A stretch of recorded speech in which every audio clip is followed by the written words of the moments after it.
6 types of common questions. There are many types of questions, for example, open and closed, rhetorical, leading, loaded, or compound questions. Let's look at 6 of the most common types, use an example of 2 people going on a first date to the cinema. Closed questions. A closed question is generally one that can be answered with a single word such as a yes or no.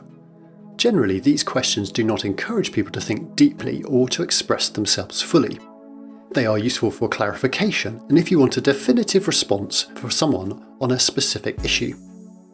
For example, you might be interested in someone's preferences. Picture yourself on a first date with someone. You choose to take them to a horror movie and you notice their wide eyes, pale face and tight-lipped expression. You're not exactly sure what they're thinking, so you could ask them a simple closed question such as, "Do you like this?" They can then answer with a yes or no. It's worth noting that this question could be closed down even further, because at the moment you might get another response such as, "Yes, don't worry, this is my happy face," or perhaps, "Not really," or "Of course not, you idiot." To limit the question further, you could say, "Do you like this, yes or no?" to indicate the type of response you are looking for. Although, on a first date, this could be a little bit too direct, so let's move swiftly on to open questions. Logically, open questions are the opposite of closed questions. They allow the respondent to come up with longer and more expansive answers. Because the answer can be expansive, it allows people to be more divergent in their thinking and choose their own language to unpack an idea. Open questions can be constructed in various ways, but they generally use an interrogative word such as what, who, or why.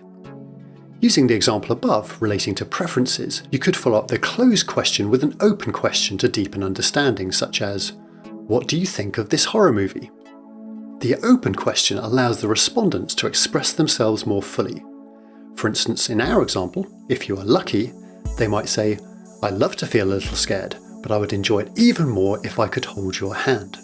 But in this example, the more likely answer would be something like, "Well, watching someone get stabbed is not exactly my idea of a romantic evening." Of course, before you even went on the first date, a good open question to ask might have been, "What sorts of things do you like to do?" But we are past that now, so how about we press on to rhetorical questions? Rhetorical questions are questions that the speaker doesn't expect an answer to. Posing such a question is a rhetorical device used to make a point. The question is usually structured around an obvious answer to create emphasis. So keeping our little first date scenario going, your date might ask, "Did you really think a horror movie was a good idea?" as they walk out of the cinema. As they walk out, you might ask yourself, "Why does this always happen?" The person next to you might chip in with their own rhetorical question such as, "Do you think I want to hear your thoughts when I'm trying to watch this movie?" As we can see, rhetorical questions are best used sparingly. Leading questions.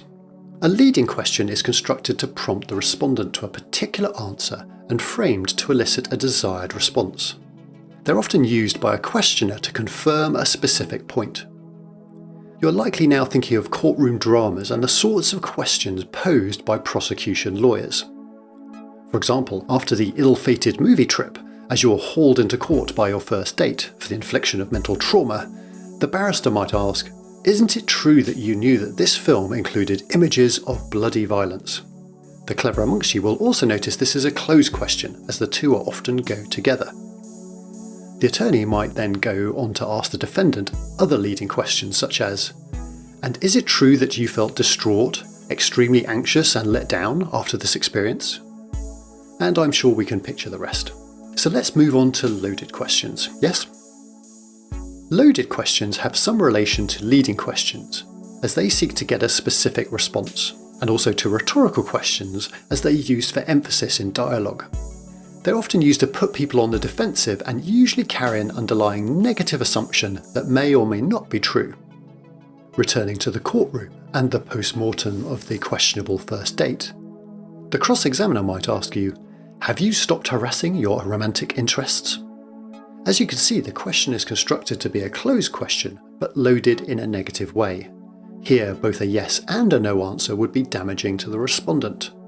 Such questions are traps, so they are usually best avoided both as a questioner and as a respondent.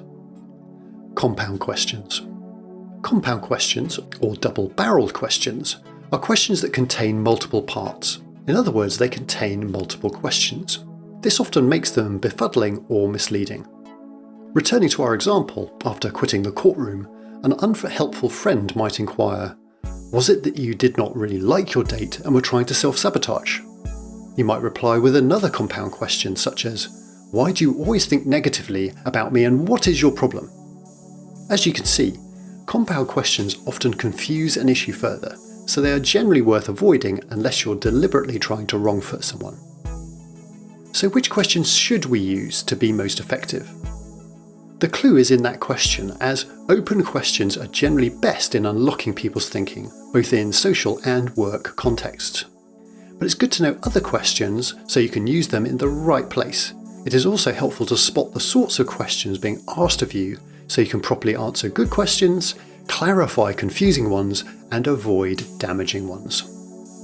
If you would like any further help with this or any other subject, then do click on the related links or head over to the website at www.therightquestions.co.